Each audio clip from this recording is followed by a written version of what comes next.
You have been judged your entire life. Cold, arrogant, broken. That's what they say when they look at you. They don't see the battles you fought in silence.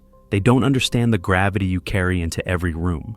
They only see what makes them uncomfortable, and they call it a flaw. But what if they're wrong? What if the very thing they label as weakness is actually proof that you carry something rare? Carl Jung once said that the deeper your inner world, the heavier your outer presence becomes.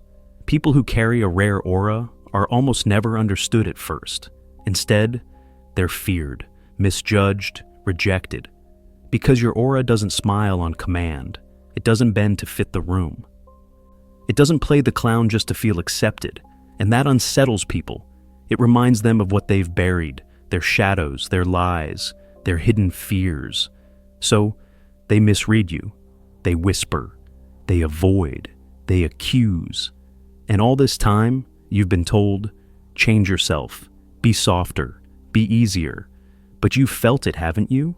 That weight in your chest when you stay silent in the middle of chaos. That stillness when others beg for validation. That strange pull between people being drawn to you and repelled by you. This isn't an accident. This is the signal of a rare aura. Understand this. Being rare is not about popularity. It's not about standing on a stage or filling your phone with contacts. It's about the density of your presence, the gravity of a soul that refuses to dilute itself. And when you carry that density, most people will never know what to do with you. That's why you've been misread.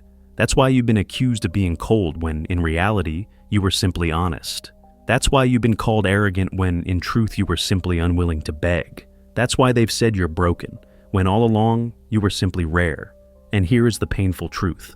Most people will never see you clearly. Most people are too shallow to understand depth. Most people are too fragile to stand in the presence of someone who cannot be bent. But if you've ever felt that tension, if you've ever wondered why you don't fit, why people flinch at your calm, why you feel misunderstood at every turn, then what you're about to discover will change everything. Because in this video, I'm going to show you the 7 signs that you carry a rare aura.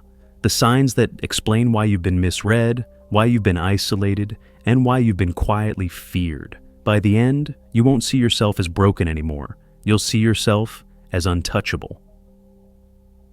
You'll see why Carl Jung believed that the rarest souls are destined to be misjudged, because they were never meant to blend in. This is not self-help. This is not comfort. This is a confrontation with who you really are. And once you see it, you cannot unsee it. What does it mean to have an aura? Not the mystical glow sold by gurus, not the rainbow light drawn in cheap posters. Aura, in Jungian terms, is something heavier. It is presence. It is density. It is the invisible weight of your inner world pressing against everyone who comes near you. Most people walk into a room and disappear. You walk into a room, and even in silence, people shift. They notice. They can't explain why. That is aura. But here's the problem. The rarer your aura, the more likely it is to unsettle people. Because when someone meets you, they aren't just meeting you. They are meeting themselves reflected back in your stillness. They are meeting their own shadows. Jung believed that every man carries a shadow, the hidden impulses, fears, and weaknesses he refuses to acknowledge. And the rare aura, it acts like a mirror. You don't even try. Just by existing, you show people what they've been running from. And this is why you feel alien. This is why conversations feel strained. This is why people misread you, because the human instinct is to protect the ego at all costs. If you remind them of what they've buried, they will not thank you. They will reject you. Think of Nietzsche. His words carried so much density that his entire era labeled him mad. Think of Kafka. He wrote of alienation because he lived it. His presence was so strange to others that he often drowned in solitude. Even Jung himself was misread. When he broke from Freud, he wasn't just seen as rebellious. He was seen as dangerous because his vision of the psyche was too heavy, too raw, too confronting. So when you feel the burden of being alien, understand. You are standing in that same tradition. You are carrying the weight of a rare aura. But let's confront the truth. It doesn't feel like a gift, does it? It feels like being locked outside while everyone else laughs around the fire. It feels like speaking a language no one else understands. It feels like punishment, and this is where most people collapse. They try to shed the weight. They try to play light, to play shallow, to fit the crowd. They dim themselves so no one feels threatened. But every time you do this, you die a little inside. Because your aura cannot be diluted. It is who you are, so you face a choice. Either carry the weight and feel alien, or betray yourself and become invisible. Jung's lesson is clear. Those who carry rare auras were never meant to blend in. They were meant to disturb, to disrupt, to awaken. You may think your aura is a curse because it isolates you. But here's the inversion. If you were truly ordinary, no one would misread you at all. They would glance at you and forget you existed. The fact that you are misread is proof that your presence is undeniable. Do you see the shift? Alienation is not weakness. It is confirmation. The burden proves the weight. The rejection proves the power. Think of Galileo, condemned not because he was wrong, but because his truth was too heavy for his age. Think of Tesla, ridiculed not because he lacked genius, but because his aura of vision was unbearable for small minds to accept. You are not excluded because you are broken. You are excluded because you are dense. And the dense always threaten the fragile. So, carry the burden differently. Don't ask, why don't they understand me? Ask instead, why should they? Depth is not meant for everyone. Power is not meant for everyone. And you, if you feel this weight, it is because your aura is rare. It is not supposed to be easy. It is supposed to be heavy. And in that heaviness lies the first sign. The world cannot read you because your very presence drags their shadows to the surface. That is why they misjudge you. That is why they label you cold. That is why they whisper when you walk away. But here is the truth. You are not broken. You are rare. And the weight you carry is not a curse. It is proof. Proof that you belong to a small lineage of people who cannot be diluted. People who were always destined to be misread because their presence reveals more than their words ever could. How many times have you heard it? You're so cold. You're distant. You don't care. They say it like an accusation, as if your silence is cruelty, as if your stillness is rejection. But here's the truth. You were never cold. You were magnetic. Carl Jung called this process individuation, the slow forging of a self that no longer bends to the crowd. When you begin to individuate, your energy changes. You no longer chase validation. You no longer smile just to be liked. You no longer laugh at jokes that aren't funny. And because you don't beg for attention, people mistake your quiet presence for coldness. But in reality, it is the exact opposite. Magnetism is not about noise. It is about gravity. It is about the way you can stand still and the room bends around you. Think about it.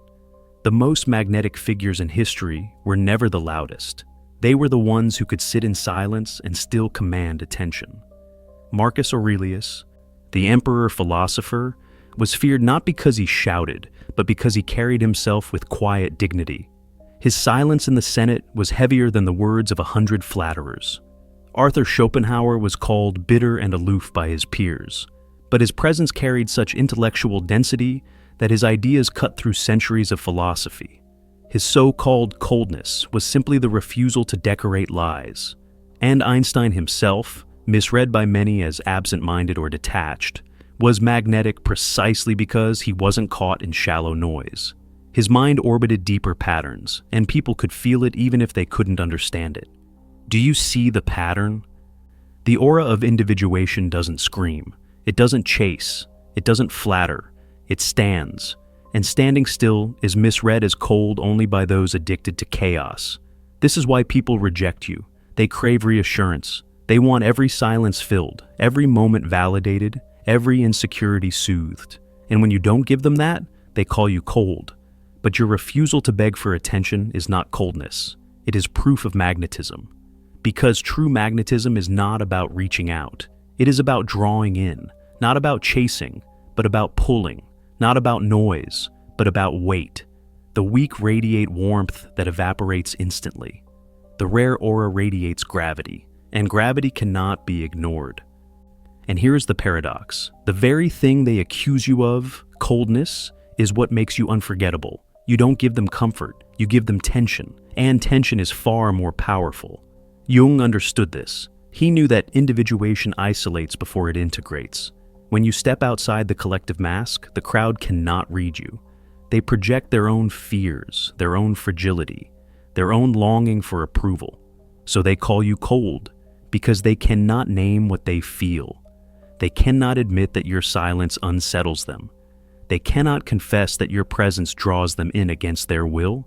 But you already know it, don't you? You've seen it happen. The way people accuse you of being distant, yet they keep circling back. The way they call you detached, yet they crave your attention more than anyone else's. The way they label you cold, yet their eyes can't look away. This is magnetism, and it is stronger than warmth will ever be.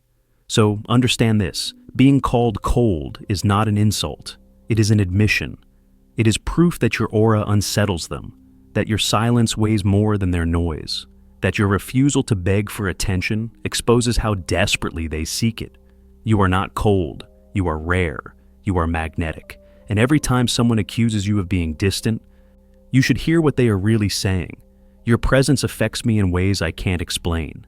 Because here is the real secret. The world doesn't misread you because you lack power. They misread you because your power is invisible. They cannot name it, so they call it cold. They cannot define it, so they call it distant. But you and I know the truth. It is magnetism. It is individuation. It is the aura of someone who no longer chases because they already carry gravity. And once you see this, you stop fearing rejection. You stop trying to fix yourself. You realize, cold? No, magnetic. There's a part of you you've always kept hidden. A hunger, a pull toward extremes. Sometimes it shows up as addiction, habits that consume you. Sometimes it shows up as obsession, fixating on ideas, projects, or desires until you burn yourself out. And every time it rises, you feel guilt. You feel shame.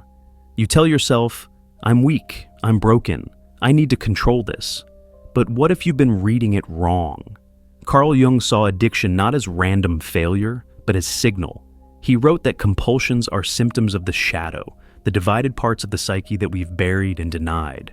And the rarer your aura, the stronger this division feels. Because unlike ordinary people, you don't skim the surface. You feel too much. You sink too deep. This is why your struggles have always been heavier than theirs. This is why your habits become obsessions. This is why your compulsions drag you down with more intensity than others can imagine. It is not because you are broken. It is because you are carrying a depth they do not have. Look at Van Gogh. They called him mad, drunk, addicted, unstable. They never understood that his obsessions were the overflow of an unbearable inner world. His rare aura was too much for his body to contain. The very intensity that destroyed him also gave birth to art the world still cannot look away from. Think of Dostoevsky, chained to gambling tables. He ruined himself again and again. And yet through his compulsions, he uncovered truths about human suffering no philosopher had ever dared to write. His novels carry the aura of a man who felt too much to ever be ordinary. This is the paradox. The rare aura is not neat. It is messy. It does not live in balance. It wrestles in extremes. And society misreads this.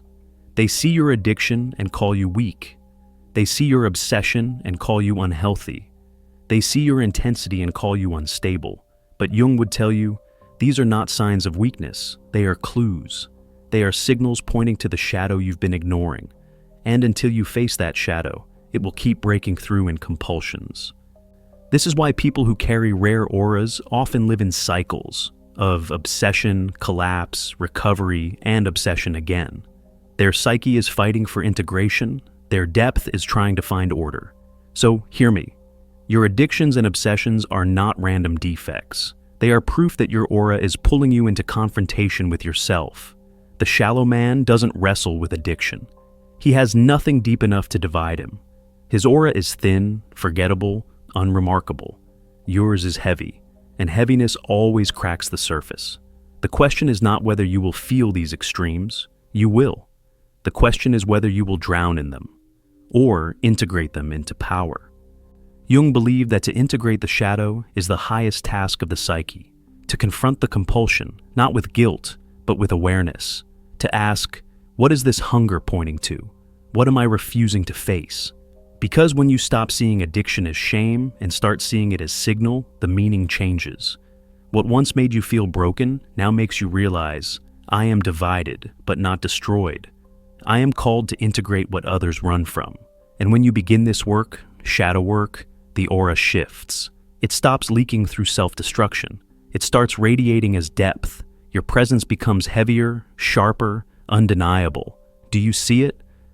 The very struggles you hate about yourself are the raw materials of your rare aura, the obsessions, the addictions, the cycles of collapse. They are not proof of weakness. They are proof of depth. So, the next time you are tempted to drown in shame, remember Van Gogh. Remember Dostoevsky. Remember Jung's own nights of despair when he nearly collapsed under visions and dreams he couldn't control. They weren't weak. They were rare. And so are you. Your aura isn't fragile because you wrestle with extremes. It's rare because you have the courage to carry them. That is the third sign. The shadows you fight are not curses. They are signals. And every struggle is proof that your presence runs deeper than the rest. Have you ever noticed the silence that follows when you speak? The way a room shifts when your opinion cuts through the noise? The way people laugh too quickly, argue too loudly, or avoid your eyes altogether? That's not random. That's fear. But it isn't fear of you as a person. It isn't fear of violence or aggression or domination. It's fear of depth. Carl Jung explained this as projection. People carry within them shadows, parts of themselves they cannot accept, truths they refuse to face. And when they encounter someone with a rare aura, someone who radiates weight instead of noise, they feel exposed. They see in you what they've buried in themselves. You don't have to do anything. Your stillness is enough. Your presence alone reminds them of their fragility. And fragile people fear mirrors. This is why you've been accused of arrogance when you were only being honest. This is why your silence is called judgment when you were simply observing. This is why people become defensive, uneasy, even hostile in your presence. They are not reacting to who you are. They are reacting to what you awaken in them. Think of Socrates. He didn't carry a sword into Athens. He carried questions. And those questions made the most powerful men of his city tremble. They accused him of corrupting youth, of spreading dangers, but the truth was simpler. He forced them to see their own ignorance. And so, they condemned him to death. Not because he was violent, but because his aura of truth was unbearable. Nietzsche suffered the same rejection. His words carried so much weight that his contemporaries labeled him insane, untouchable, dangerous. He wasn't feared for crimes or cruelty. He was feared because he revealed what society wasn't ready to face. Every innovator carries the same mark. Tesla, ridiculed in his lifetime, feared for the strange aura of his vision. Galileo, forced to recant, feared not because of heresy, but because he dared to tell the truth. You see the pattern? The rare aura does not frighten people with action. It frightens them with presence. And here is the paradox you must understand. The more feared you are, the more proof you carry of your depth. Because fear is not born from nothing. Fear is born when your existence becomes undeniable. The shallow man is never feared. He is liked perhaps, tolerated, often, but feared never. To be feared means you matter. To be feared means you cannot be ignored. So when people avoid your gaze, when they whisper behind your back, when they accuse you of being too much, remember, they are confessing. They are confessing that your aura unsettles them, that your presence pierces the walls they built around themselves. You are not feared because you are broken. You are feared because you are true. And truth has always been dangerous. Truth has always been punished. Truth has always been feared. So the next time you feel the sting of rejection, the weight of isolation, the cold shoulder of unease, do not collapse. Stand taller, because their fear is your confirmation. This is the fourth sign. You trigger fear in others not because you threaten them with harm, but because you threaten them with truth. And in a world built on illusions, that is the most dangerous power you can carry. There is a reason you keep pulling back. A reason crowds exhaust you. A reason noise feels suffocating. And every time you choose silence, every time you choose to step away, they call you antisocial. They call you withdrawn. They tell you something is wrong with you. But what if solitude is not weakness? What if solitude is proof? Carl Jung believed that individuation, the rare process of becoming fully yourself, cannot happen in the crowd. The crowd demands masks. The crowd demands conformity. The crowd demands that you shrink yourself so others feel safe. But solitude strips the mask. Solitude confronts you with the truth. Solitude is the place where your rare aura sharpens into power. That's why solitude chooses you. You didn't ask for it. You didn't beg to be alone. But the deeper your presence, the more silence pulls you in. Because silence is the only place heavy souls can breathe. Marcus Aurelius ruled the Roman Empire surrounded by armies, advisors, and politicians.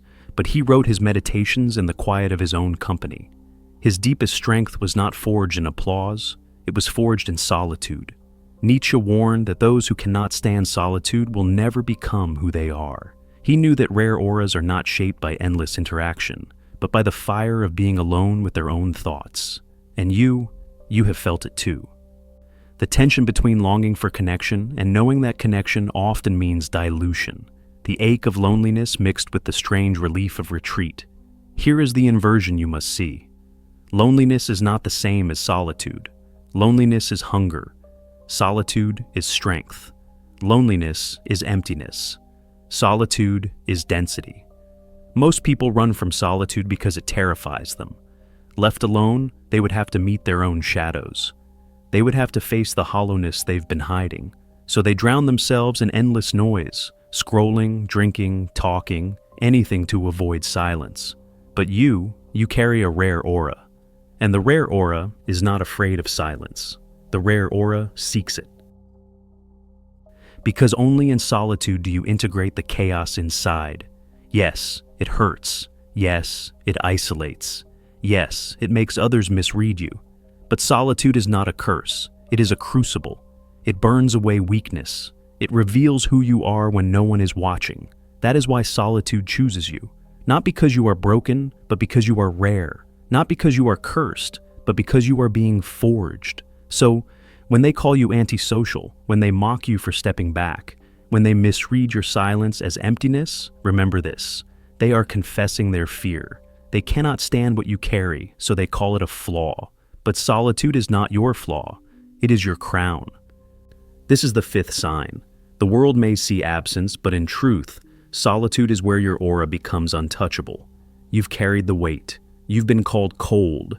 You've wrestled with obsession. You've triggered fear. You've walked through solitude. Every misreading, every accusation, every moment of isolation was never proof of weakness. It was proof of rarity. And now, the truth stands before you. You are not broken.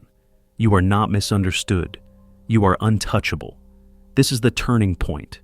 This is where shame dies and power begins. Because when you realize that being misread is inevitable, you stop wasting energy on explanation. You stop begging for recognition. You stop softening your edges to make fragile people comfortable. You stand as you are, indivisible. Carl Jung believed that individuation, the rarest process of becoming whole, would always alienate you from the crowd. But he also believed that once integrated, the self becomes unshakable. You don't just survive misunderstanding, you thrive on it. Because misunderstanding is confirmation. Think of it. The prophets, the philosophers, the rebels, none of them were read clearly in their time. Socrates, Nietzsche, Van Gogh, Tesla, every one of them was feared, rejected, ridiculed, and yet every one of them became untouchable, their presence echoing through centuries.